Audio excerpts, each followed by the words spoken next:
ರಾಜ್ಯದಲ್ಲಿ ಫೈನಾನ್ಸ್ ಸಿಬ್ಬಂದಿ ಕಿರುಕುಳಕ್ಕೆ ಕಡಿವಾಣ ಬೀಳೋ ಹಾಗೆ ಕಾಣ್ತಿಲ್ಲ. ರಾತ್ರಿ ಹಗಲು ಎನ್ನದೆ ಜನರ ಜೀವ ಹಿಂಡ್ತಿದ್ದಾರೆ.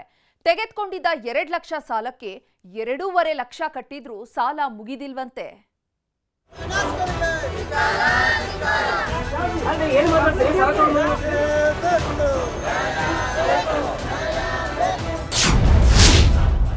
ಸಾಲ ಮಾಡಿದ್ದು 2 ಲಕ್ಷ, ಕಟ್ಟಿದ್ದು 2,60,000.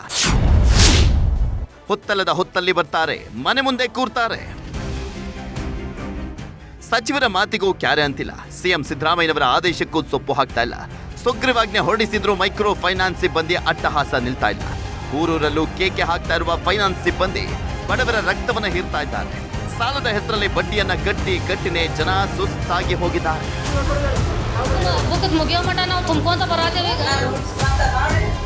ಬೆಳಗಾವಿ ಜಿಲ್ಲೆಯ ಗ್ರಾಮೀಣ ಭಾಗಗಳಲ್ಲಿ ಫೈನಾನ್ಸ್ನವರ ಹಾವಳಿ ಹೇಳ ತೀರದಂತಾಗಿದೆ. ರಾತ್ರಿ 9 ಗಂಟೆ ಮೇಲೆ ಬಾಗಿಲಿಗೆ ಬರುವಂತ ಸಿಬ್ಬಂದಿ ನಿಮ್ಮ ಕಂತಿನ ಹಣವನ್ನ ಈಗಲೇ ಕಟ್ಟಿ ಅಂತ ಕೊಡಬಾರದ ಕಾಟವನ್ನ ಕೊಡ್ತಿದ್ದಾರೆ. ಇವರ ಹೆಸರು ಲಕ್ಷ್ಮಿ ಅಂತ. ಮೈಕ್ರೋ ಫೈನಾನ್ಸ್ನಲ್ಲಿ 2 ಲಕ್ಷ ಸಾಲವನ್ನು ಮಾಡಿದ್ರು.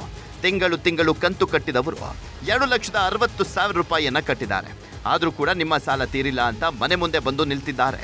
ಹೀಗಾಗಿ ಜೀವನ ಪೂರ್ತಿ ಸಾಲ ತೀರಿಸ್ತಾನೆ ಇರೋದಾ ಅಂತ ಹುಕ್ಕೇರಿ ಜನ ಪ್ರತಿಭಟನೆಯನ್ನ ಮಾಡಿದ್ದಾರೆ. ನಾವೆಲ್ಲ ತುಂಬಿದೇವ್ರಿ ರೊಕ್ಕ ರೀ, ಅಂದ್ರೇನು ನಮಗ್ ತ್ರಾಸ ಕೊಡಾದ್ರಿ. ರಾತ್ರಿ 9 ಗಂಟೆ ಬಂದು ಕುಂದ್ರೋದು ತ್ರಾಸ ಕೊಡೋದು ಮಾಡತ್ತಾರಿ. 2 ಲಕ್ಷ ತಗೊಂಡೇವ್ರಿ, ನಾವು 3 ಲಕ್ಷ ತುಂಬಿದೇವ್ರಿ. ನಾವು ಇನ್ನ ತುಂಬಾಕ್ಬೇಕಂತ ಅನ್ನತಾರಿ. ಬುಕ್ ಮುಗಿಯೋ ಮಟ ನೀವು ತುಂಬಬೇಕಂತ ಅನ್ನತಾರಿ. ರಾತ್ರಿ 10 ಗಂಟೆ ಬಂದ, ಮುಂಜಾನೆ 10 ಗಂಟೆ ಬಂದ್ರೆ ಹಂಗ ಕುಂತ ಬಿಡ್ತಾರಿ. ನೀವು ತುಂಬಾಕ್ಬೇಕಂತ ಅನ್ನತಾರಿ. ಫೈನಾನ್ಸ್ ಹೆಸರಲ್ಲಿ ಬ್ರಹ್ಮಾಂಡ ಭ್ರಷ್ಟಾಚಾರವೇ ನಡೆದ ಅನುಮಾನ ಎದ್ದಿದೆ. ಬೆಳಗಾವಿ, ಹುಕ್ಕೇರಿ, ಗೋಕಾಕ್ ಹಾಗೂ ಖಾನಾಪುರದಲ್ಲಿ ಸಾವಿರಾರು ಜನರಿಗೆ ಸಬ್ಸಿಡಿ ಹೆಸರಲ್ಲಿ ಉಂಡೆ ನಾಮವನ್ನ ಉಜ್ಜಿದ್ದಾರೆ. ಬಡವರ ದಾಖಲೆ ಪಡೆದಂತ ಕದೀಮರು ಕಂಡೋರ ಹೆಸರಲ್ಲಿ ಸಾಲವನ್ನು ಮಾಡಿ ಎಸ್ಕೇಪ್ ಆಗಿದ್ದಾರೆ. ಹೀಗಾಗಿ ಫೈನಾನ್ಸ್ ಸಿಬ್ಬಂದಿ ದಾಖಲೆ ಕೊಟ್ಟವರ ಮನೆ ಬಾಗಿಲಿಗೆ ಬಂದು ಕೂರ್ತಿದ್ದಾರೆ.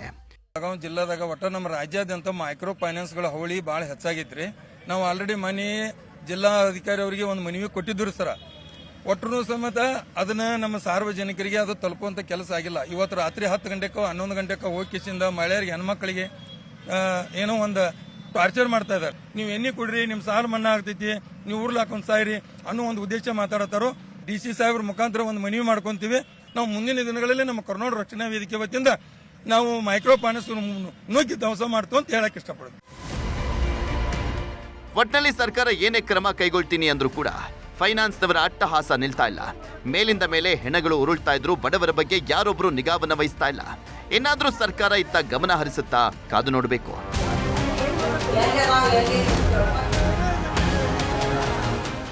ಚಂದ್ರಕಾಂತ್ ಸುಗಂಧಿ, ನ್ಯೂಸ್ 18 ಬೆಳಗಾವಿ.